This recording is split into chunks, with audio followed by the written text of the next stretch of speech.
Good afternoon, everyone, and welcome, welcome. I'm Reverend Edie Crane, and it is really an honor to facilitate this service for this amazing man that was Pierre. And so we'll begin our time together with a prayer. So I invite you to just take a deep breath, close your eyes, and we will begin.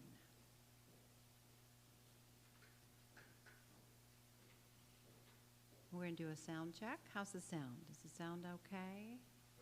Sounds good. Okay. Oh, okay. Is it okay, Donna? Okay, so let's settle in. It took a lot to get here. Many of you traveled from out of town. You know, you upended busy lives, and it's cherish this time. And this is the time where we exhale after all the preparations and the travel and the visiting. Let's just exhale, be in the present moment. Let's close our eyes and we'll pray. Sweet Spirit of love, we gather here today to bless and celebrate Pierre and send him on his way. We acknowledge your constant, loving presence in our lives. We acknowledge your loving presence here with us today. May that love that connects us lift us up as we remember Pierre. May the words that we speak bring comfort and inspiration to one another. May each heart here remember the deep, abiding love that he represented and carry that love out into the world in his memory. And so it is. Amen.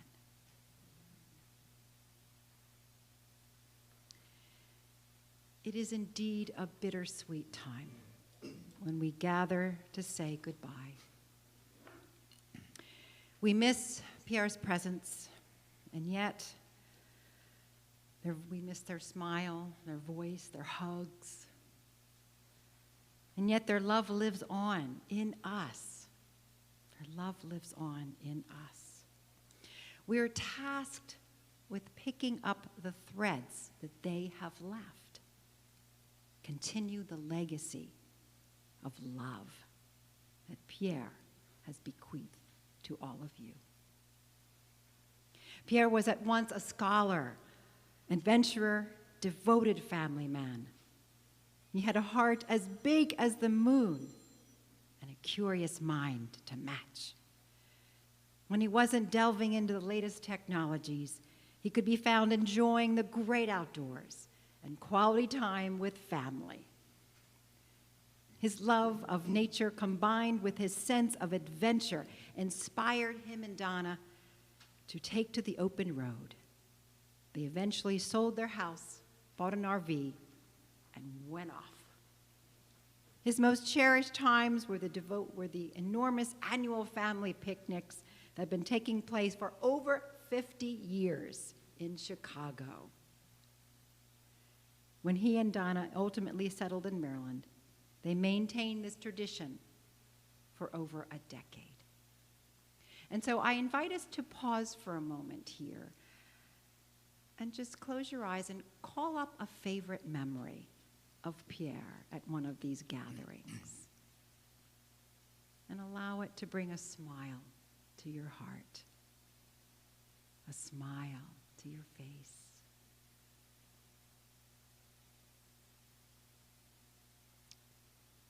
Remember, that love is his footprint. We can call up the images of him following his bliss on a sailboat at sunset, or sitting by a campfire surrounded by family and friends. Pierre was also a lifelong learner. Even after completing his doctorate, he continued to expand his knowledge and satisfy his ever-growing curiosity. He was always studying, researching, discussing the ideas with like-minded folks. Pierre has left a huge legacy. Sometimes we may wonder what we leave behind when we pass. Pierre has, without a shadow of a doubt, left an indelible and positive impression on this planet. He has charged us with picking up and carrying the torch for care for the natural world, and more importantly, the love of family. We pick up that torch. Pick up your torch, guys. We pick that up. Pick up the love. Pick up the togetherness. Pick up the care.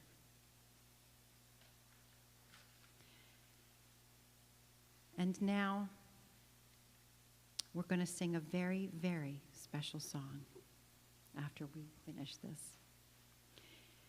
Sometimes we may wonder about this, but we know that his was a powerful legacy. Very, very powerful. And this song that we're going to sing is called You Are the Face of God. And we in Unity believe that love is the essence of God. God is everything. And we are here to be loving expressions of God. And we invite you to look around and acknowledge one another as we sing this special song. And the words are in your bulletin. There's a handout with the words. And we'll sing the 3 verses.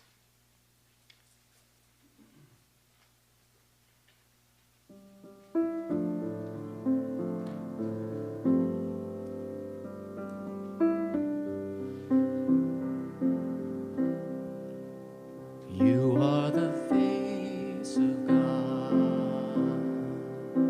I hold you in my heart.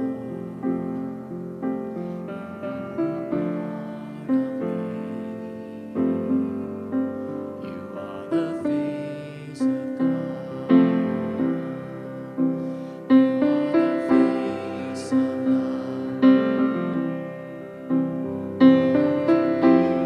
My heart, part of me.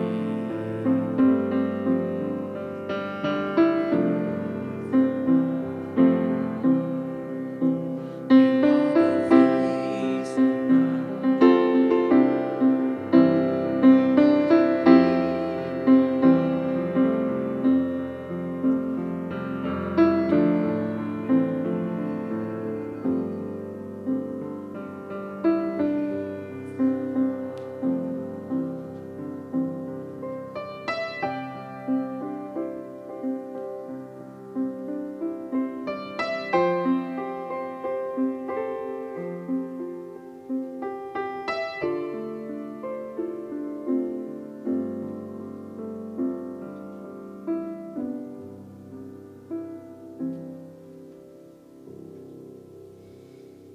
And so it is. We are the face of God. You are the face of God. And so it is time for family tributes, when we get to share and hear wonderful stories and anecdotes and sharings. And the first one will be Richard Moore.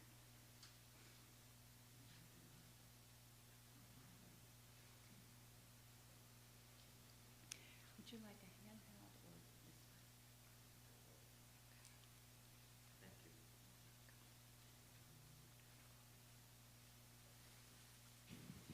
Greetings to everyone. I'd like to thank Donna for allowing me to just come up and have a moment of reflection. And I'd just like to say good afternoon to all of you. Last night, Donna and I, we were talking about technology. And I was just thinking about technology and the wondrous things that man has made. My smartphone. I came in this area not knowing my way around, and I could put in an address and my smartphone would take me to the front door.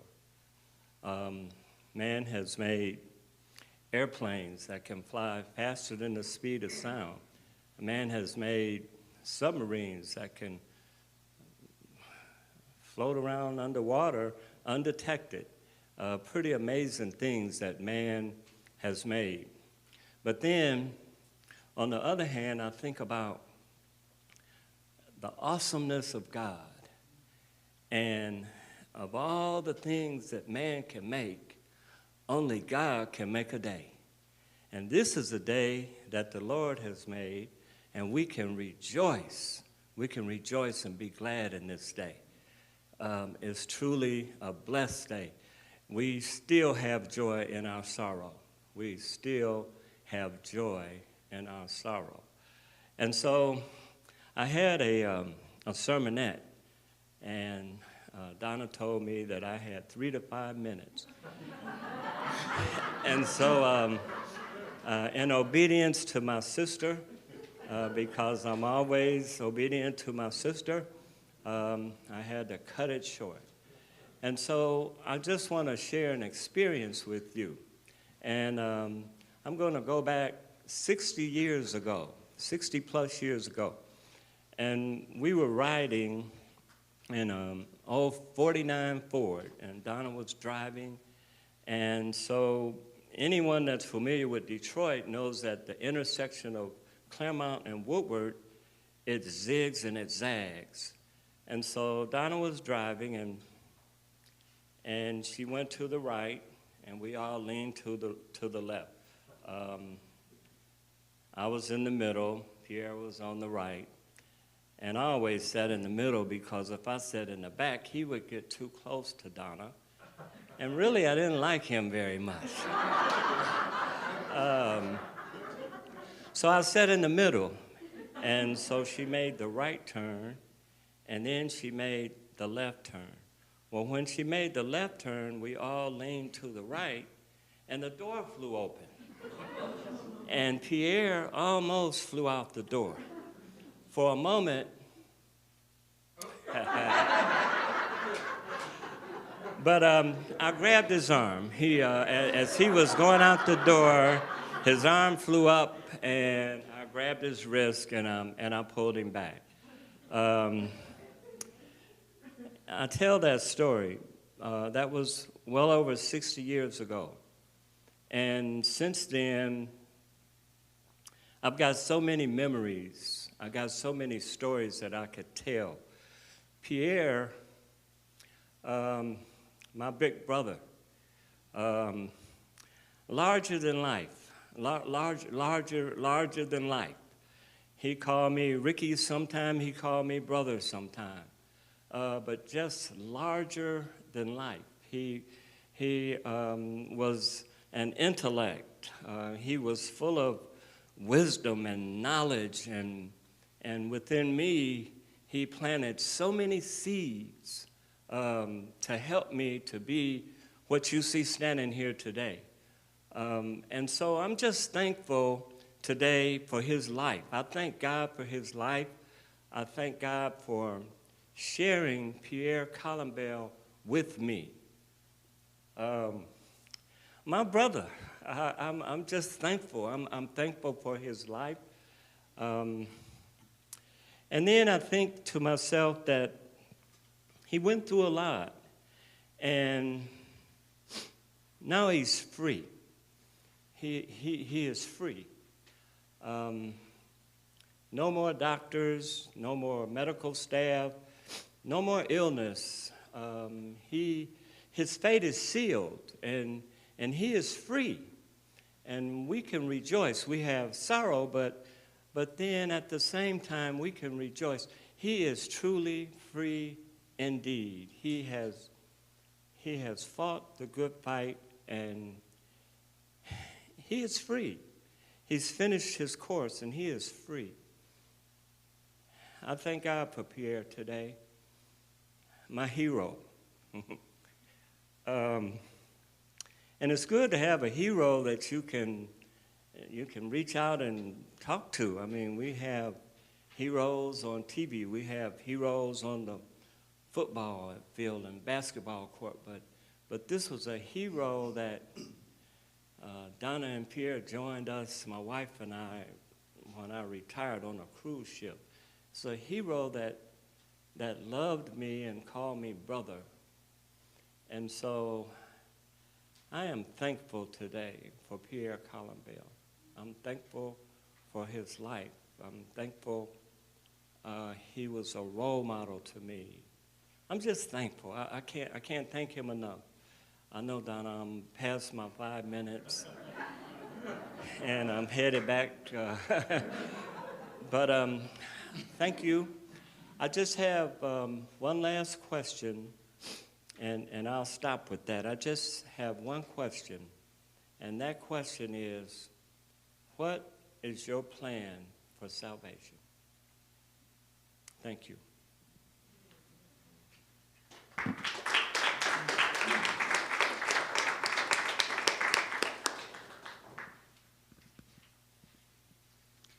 And now it's time for Pierre Colombel, Jr.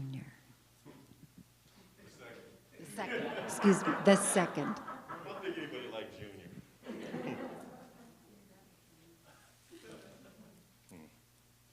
Well, hello, everybody. It's wonderful to see everybody. You know, I started thinking about what I was going to say, and then I just decided to stop. You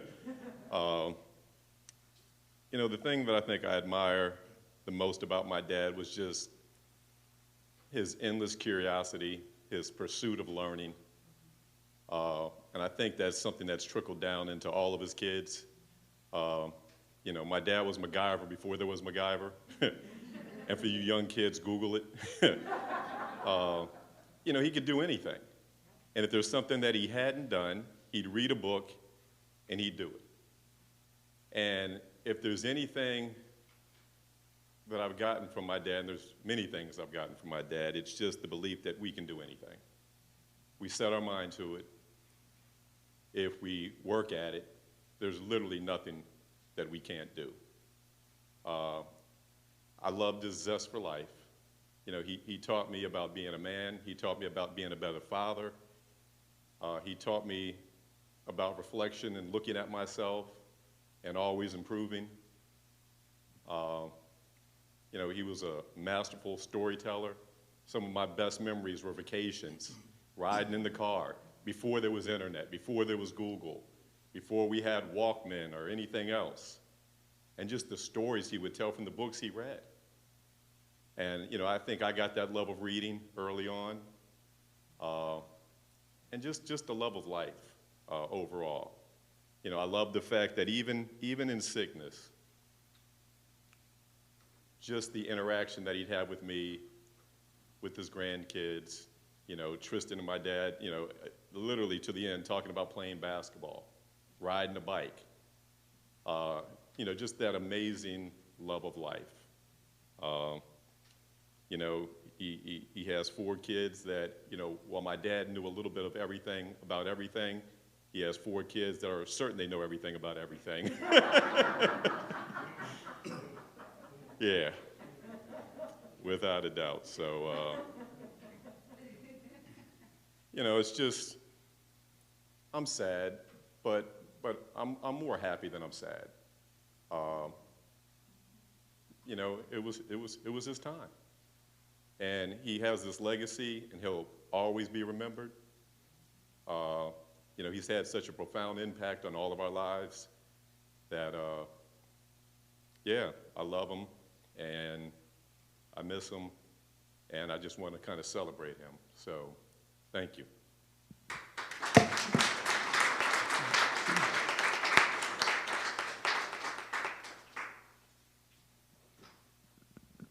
Kimberly, you're up.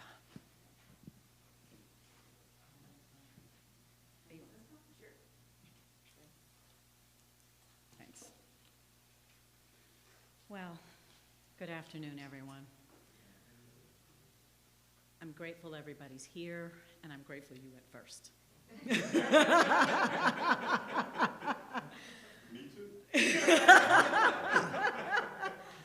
So, you all know my dad was funny as shit. And he was warm, and he was this amazing mix of opposites, right? He would invite everybody over for a party for his birthday. He'd have everybody partying. He'd be outside on the grill. The house would be filled. And about 3/4 of the way through, he would disappear. He would just disappear. And I'd go back in the room, and he'd be laying across the bed in his tighty-whities watching TV.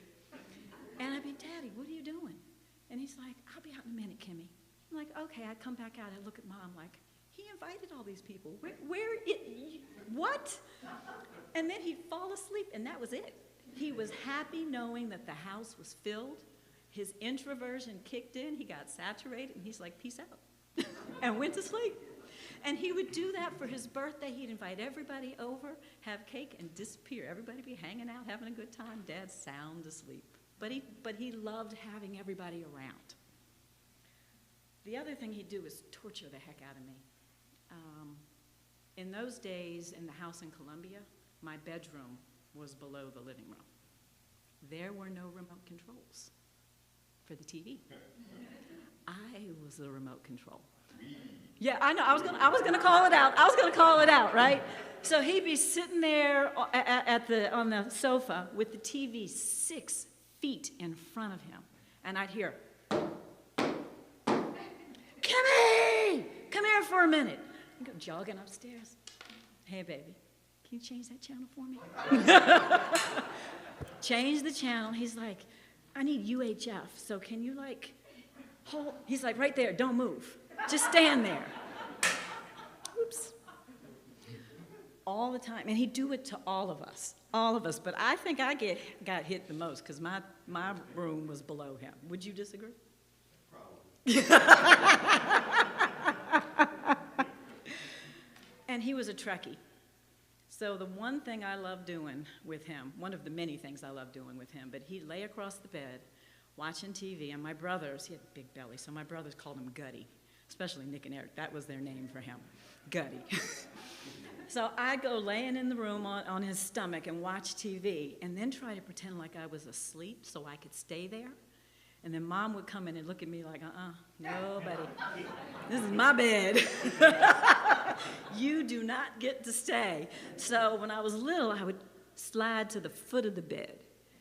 And then what they would do is very conveniently with their feet push me off until I fell. And I'd fall on the floor and have to get up and go get in my own bed because I wanted to stay in their bed. He had a wicked, wicked sense of humor. And he was thrilled when this little girl, Jasmine, came around.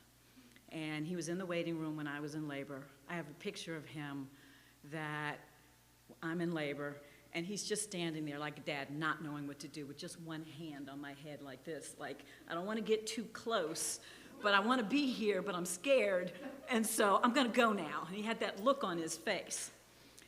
But when she was born and we came home and he would pick her up, she would screw up her face and cry like I don't know what. And it was, she could go to Mike, she could go to everybody, Mom, but the moment Daddy picked her up, she would start crying. And he would just look at her and say, that's okay, baby girl. You gonna love the hell out of me. You know it, and I know it, and you are never gonna wanna leave. I'm gonna take you on vacation. You are going to love me.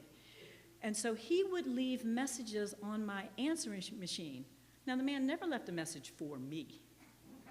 He left messages for Jasmine as a newborn. Hi, Jazzy, this is Grandpa. I just want you to know I love you, and I already know you love me. I'll see you in a week. No goodbye, Kimmy. Just click. Messages for this girl. And I think the last memory I want to share is that he and my mom taught us how to dream and how to not be afraid to live those dreams. When they retired, Jasmine was a baby, they had what I like to refer to as a red dot sale, right? All 4 of his kids got a colored dot. And we all got an opportunity to go through the house and put dots on the things that they wanted, because their message to us was they want to give us things while they're alive. So take it now, because we're selling the house.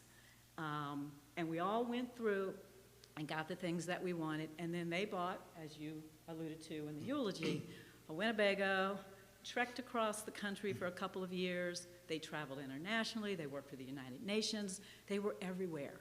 And as a young woman, I wanted to grow up and be them. I wanted to grow up and be able to retire in my mid-50s, early 60s, and just play.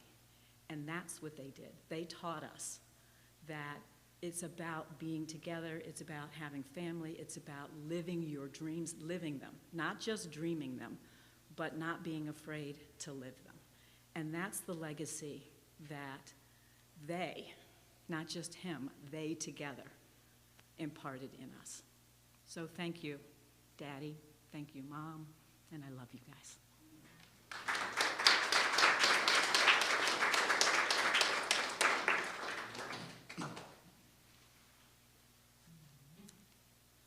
Thank you so much, Kim. And now, Kathy Daniels will read some notes from friends.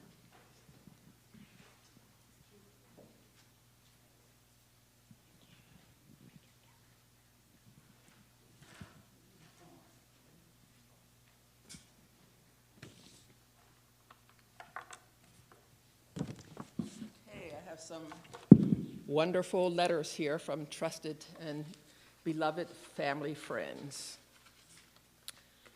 The first one is around 45 years ago, starting a new job at Indian Health Service in Rockville, Maryland. I knew no one and felt isolated. I always ate lunch at my desk. One day, I decided to do something different. So I gathered myself and took a walk down Corridor A in the Park Lawn building. No one paid much attention to anyone, so I didn't expect anything different. But then I saw this handsome man with a big smile on his face on the other side of the corridor. To my surprise, he greeted me and introduced himself as Pierre.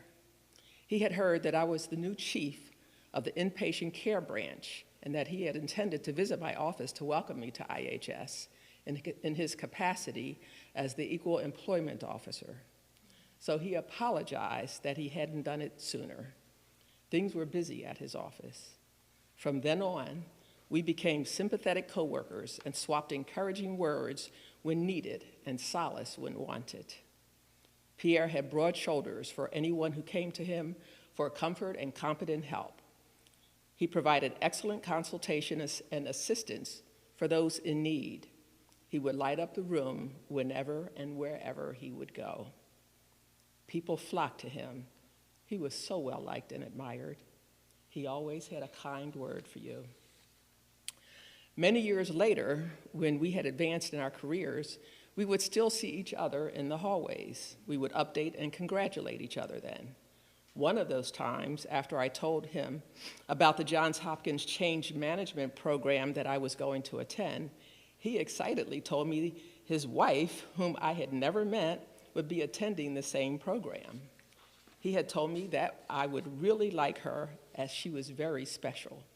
He repeated that a couple of times during our conversation. I could tell that he loved her very much and adored her like I never heard any other husband talk about his wife. I found out that he was right. Donna is very special, and I too admire her. Pierre knew what he was talking about when he raptured on and on about her. His enthusiasm about her, life in general, and anything he was into is memorable. That's Pierre. I miss him. There's no one else who can really measure up to him. And the next letter states, "Dearest Donna, I would like to offer these words in memory of Pierre, who was larger than life itself, and it's so hard to find words to do him justice. Pierre's impact on people. Usually, companies and their staff do not like consultants. They come in and tell you the obvious, steal your ideas and present them as their own, and fly out when the going gets tough. Well, that certainly wasn't the case with Pierre. He showed up one fine morning in Rome at the International Fund for Agricultural Development, or IFAD, a small UN agency, and he literally won everyone's hearts and minds. How did he manage to do this when dozens of people in the past failed? Pierre came in and memorized everyone with his down-to-earth manners, his genuine warmth, the real twinkle in his eyes. Was that a twinkle that hinted at naughtiness, or a joke about to be released, or just plain happiness, or maybe all three? Pierre had a way of getting you to look deep inside yourself for the wisdom that he knew was there. Suddenly, things that seemed too difficult were easy and evident. How did he do that? It seemed like he had a magical touch, and he did, because he really believed in you. He believed that there was good in almost anyone, and he was right, of course, but only he could manage to get everyone around the table to talk out differences and come together to find solutions. His wit and humor were always right on the mark at the right time. But behind that humor was always the truth and a deep and sharp understanding of the situation at hand and how to deal with it. Pierre was also the perfect gentleman, solid and tough as nails in his convictions, but gentle in expressing them. Pierre left many good memories in IFAD, everyone feeling good and a ton of excellent results at IFAD, but more importantly, he left behind a legacy, a man who truly cared for his work, people, and he made you feel like you were special. We will miss you, Pierre, but we will not forget you and your human touch. May he rest in peace. Teresa Panucci. And finally, a tribute to Pierre Colombel. Greetings from California. Today, my spirit travels across the miles to unite with you, the family and friends of Pierre Colombel, for the celebration of his life on earth. My name is Jackie Martin. Pierre is the foundation for the values and beliefs that I hold to this day for my life, work, and career. He is my why I do the things I do. We arrived and met a half century ago in West Virginia in the infamous year of 1967. During that same time frame, he served as Director of New Careers, a government legislative act for job training of the unemployed, uneducated, and poor, primarily from the coal mining industry. He respected, inspired, and gave hope for improvement. He was my boss. I held the position of Corps Counselor. It was my second job in the world of work. He modeled, guided, mentored, and taught me work strategies that were not in my college curriculum. He was my rock. He led, I followed. During this time, our nation was in major crisis and change. The Vietnam War, peace rallies, protests, riots, cities on fire, assassinations, and political upheaval. Crazy times. He led by keeping us focused as the world was tumbling around us. When Dr. King was assassinated, he insisted that all trainees view his funeral services on the television. Some rejected. He simply said, okay, we'll simply deduct from your pay, $1.40 an hour. The trainees watched. They learned Dr. King was fighting for them also. Some were black lung victims. They could not return to work in the coal mines, so they got it. Pierre shared his wisdom, smiles, laughter, inspiring stories, jokes, short words, tips, and memories that have lasted a lifetime. He prepared me to be chosen as project director for the program that was located on the West Virginia State college campus. When he departed for a new job, he had prepared me to hold a leadership role. I am forever in his gratitude. It was the beginning of a friendship that has endured to the place that Donna is my sister. You may recall the poem that people come to our lives for a reason, a season, or a lifetime. I am blessed that Pierre and Donna are holding my hand for a lifetime. I am a member of the silent generation, and many of us are departing planet Earth.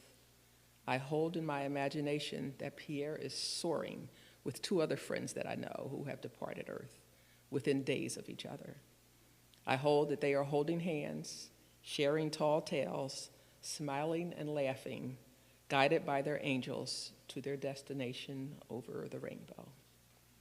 Thank you for your love, support, agreement, and holding sweet memories of Pierre.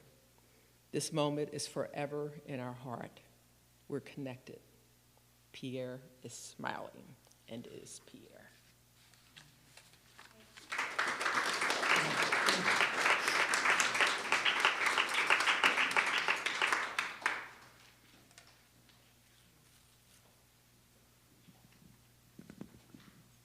Wow, these are very special times when we hear all these incredible stories and just be taking them in. And what's your piece? What are you taking out into the world from this incredible being who was and is Pierre? Wow. And now it's time for the grandchildren. Come on up. So we have Colton, Blake, and Tristan. Do you want me to hold the mic, or do you want to hold it? Do you want to hold the mic? Who's going first?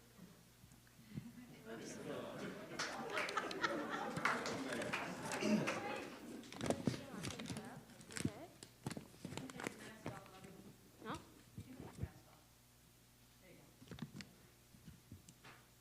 Here is something that I wrote for Papa.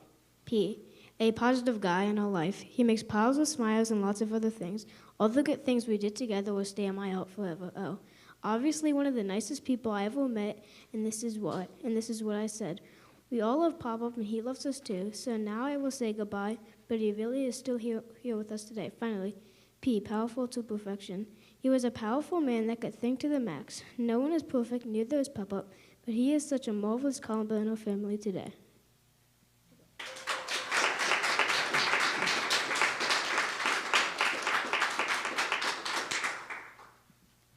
Pop is a very peaceful, positive guy. Even when he was in the nursing home, he was always smiling whenever we saw him. He's one of a kind and has his own different personality from everybody else. And he's very peaceful and was never like stressed or mad about anything. He's always happy whenever I saw him.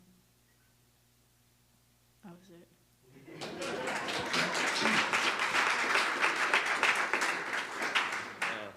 My grandfather and I, we used to always get to bond about basketball. I would say I could beat him. He would say he could beat me.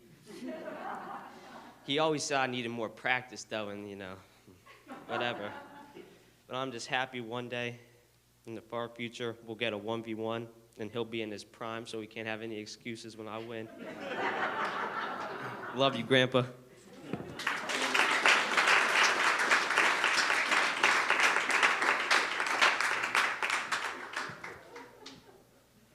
Thank you so much. And now, last but not least, Josephine Brown.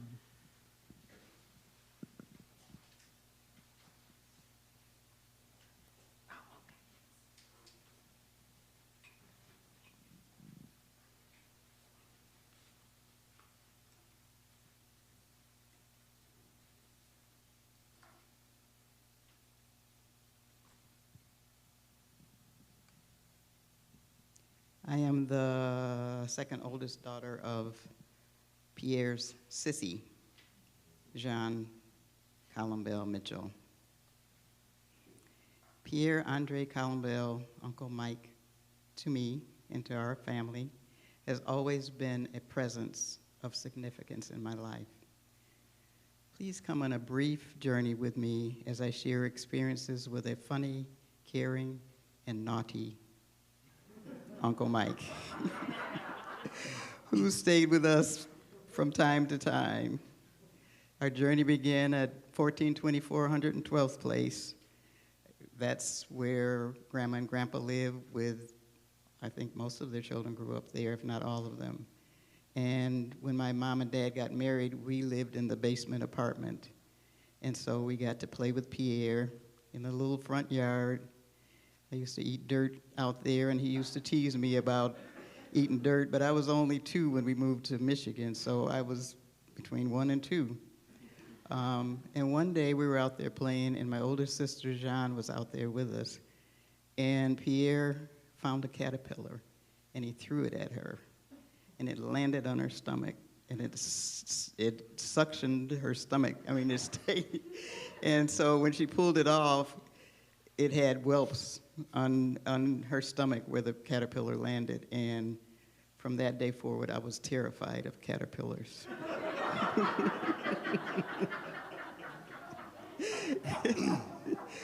We moved to M140, like I said, when I was 2. That was in Covert, Michigan. And Pierre was always really creative, as probably all of you know. And one of his inventions was to build a ramp with 2 trees.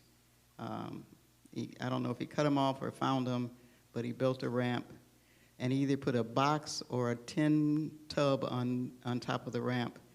And the sister right under me was tiny, so she was always the victim of his inventions. So he put her in this tub and he sent her down the ramp, and of course it defaulted and she fell off and fell over. That was a secret that we had to keep from my parents. It knocked the breath out of her, but she recovered and she was ready to do another adventure with him again. And then he got in trouble. The first time I ever saw him get in trouble with my mom was when he would take a cat. He would climb up the front steps and take a cat and drop the cat down to see if the cat landed on his stomach, or throw the cat up in the air and see how the cat landed. And the cat got crazy and wandered off and hid from him. And my mother reamed him out really good. That was the first and only time I knew that he got in trouble, when he stayed with us. And then on my 6th birthday, we moved to County Road 681, where the blueberry farm is. Some of you know the blueberry farm. And he stayed with us in the summer times again, but mostly he stayed with us when they were preparing to move to Grand Junction. And he and a couple other cousins decided to wrestle with my dad. My dad was state champion in Chicago and Illinois in wrestling. And when that match ended, they were running, they were holding their heads. They realized that this old man wasn't as old and helpless as the 3 of them thought. So Pierre, we always watched TV together. So we would lay on the floor. You know, I'm one of 10, so there were a lot of kids, so we had to have space on the floor in front of the TV. And this one time, I happened to be sitting above Pierre, and he had really, really bad gas. Really bad gas. He was stinking up the living room. And I was like, Pierre. And he would get up to me and he would say, JoJo, you know you pooed it. He would always blame it on me. So that got to be our thing. You know you pooed it. Don't repeat after your grandpa, all right?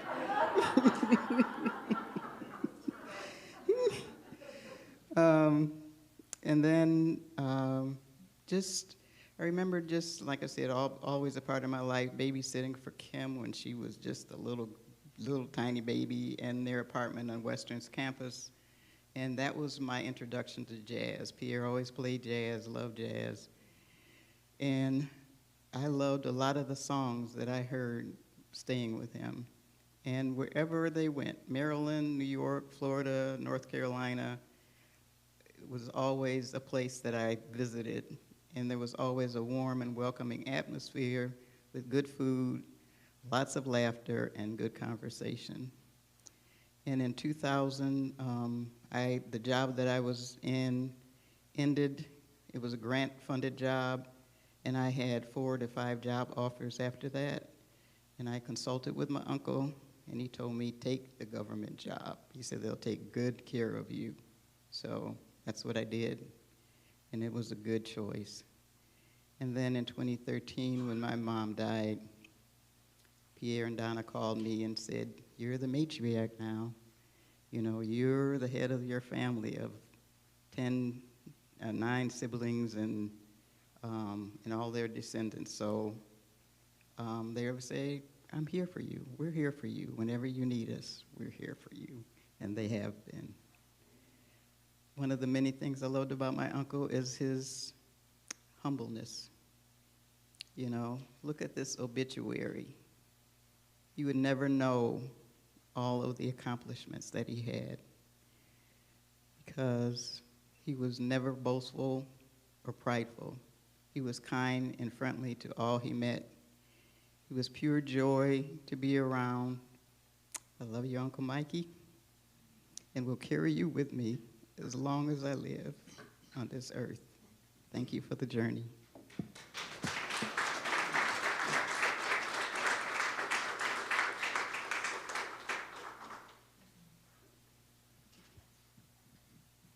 Thank you, everyone, for your sharing. And the sharing can continue during lunch. So keep those stories coming. Keep thinking about them. We're going to have another piece of music now.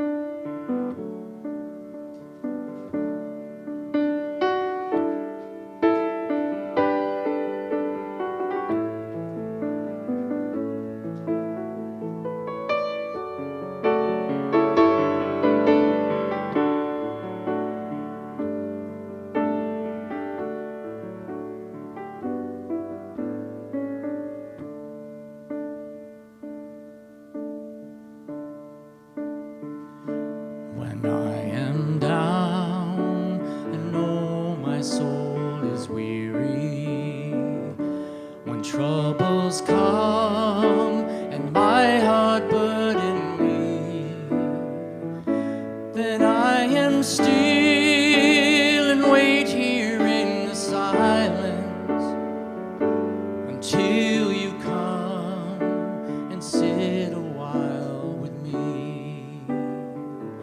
You raise me up so I can stand on mountains.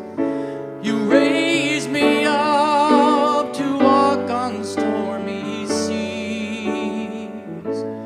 I am strong and I am on your shoulder. You raise me up to where I want to be.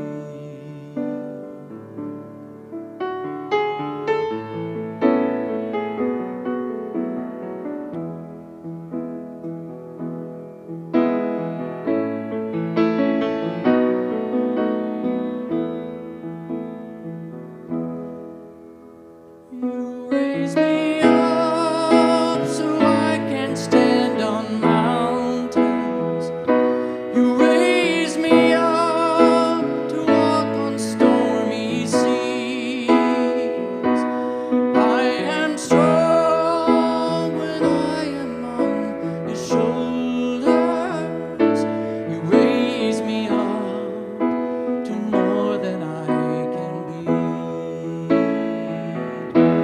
You raise me up so I can stand on mountains.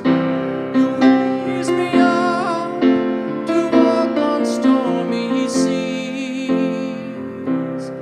I am strong when I am on your shoulders.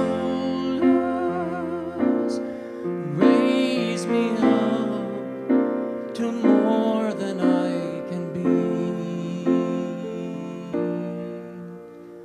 You raise me up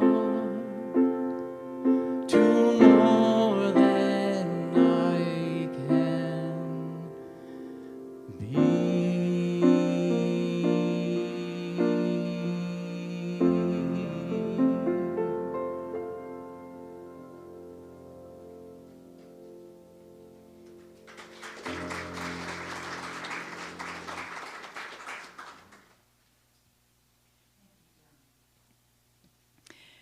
And we have a reading called He Is Gone.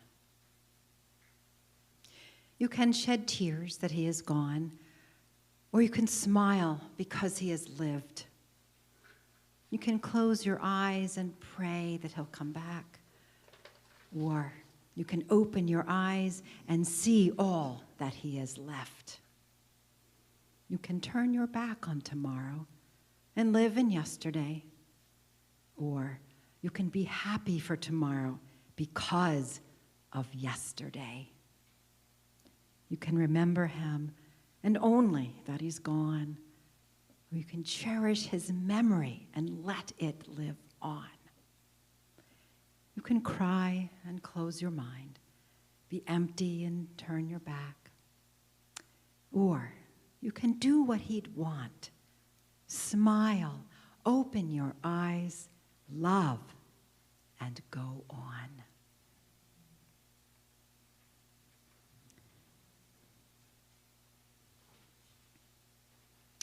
And so the family wants to express their deep gratitude for the outpouring of love and cards and gifts and flowers.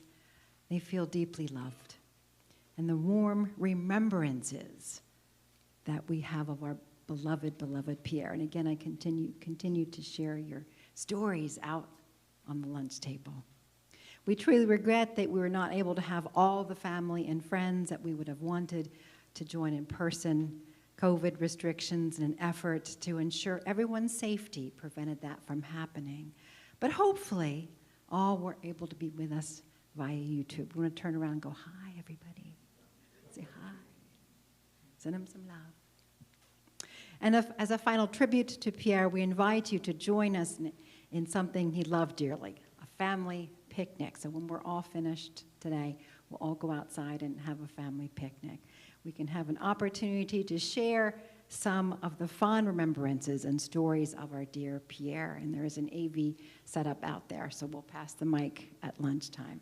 Thank you so much on behalf of the family, and you are so loved. And we have a wonderful slideshow that has been put together with a lovely piece of music that most of you are familiar with.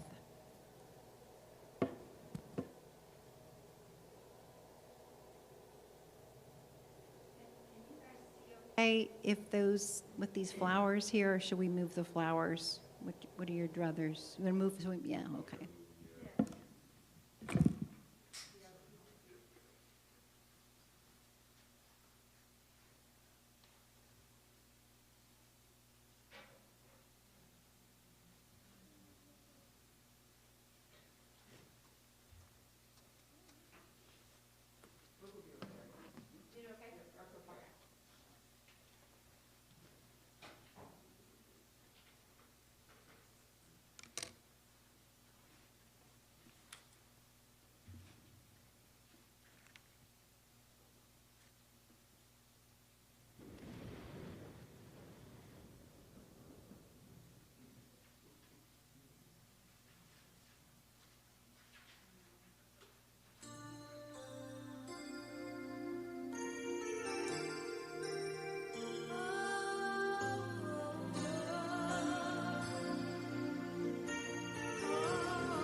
Beautiful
Thank you for letting that go. It was just delightful. Wow. Wow. Awesome, awesome, awesome. So we're going to bring it home now with another piece of music, and then we'll close with the daily word and a prayer.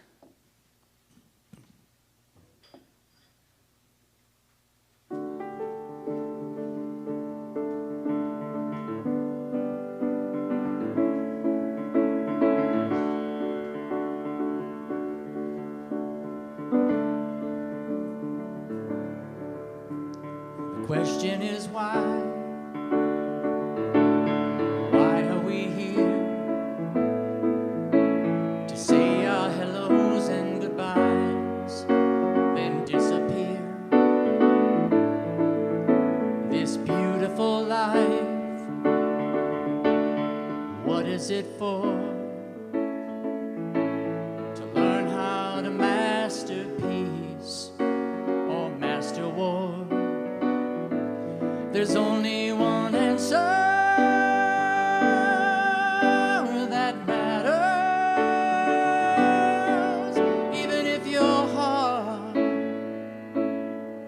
has been shattered.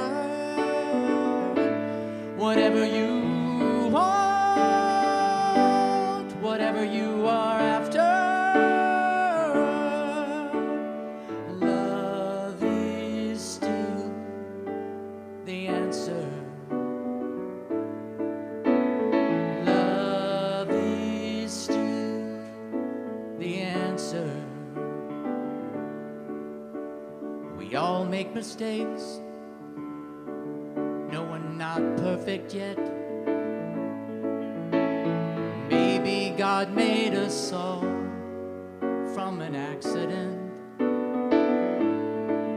And the question that sits on everyone's lips is why we should pick up ourselves and start all over again. There's only one answer that matters, even if your heart has been shattered. Whatever you want, whatever you are after,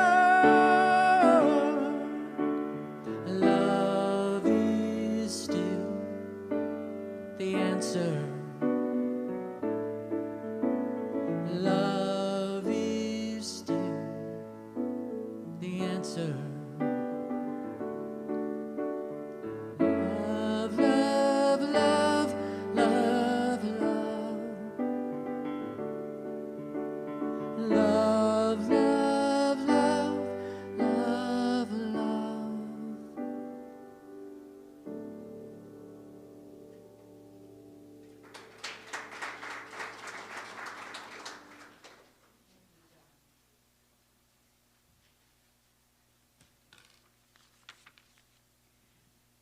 And so today's daily word is absolutely appropriate. Thank you, Donna, for adding this to our itinerary, because it's a wonderful send-off.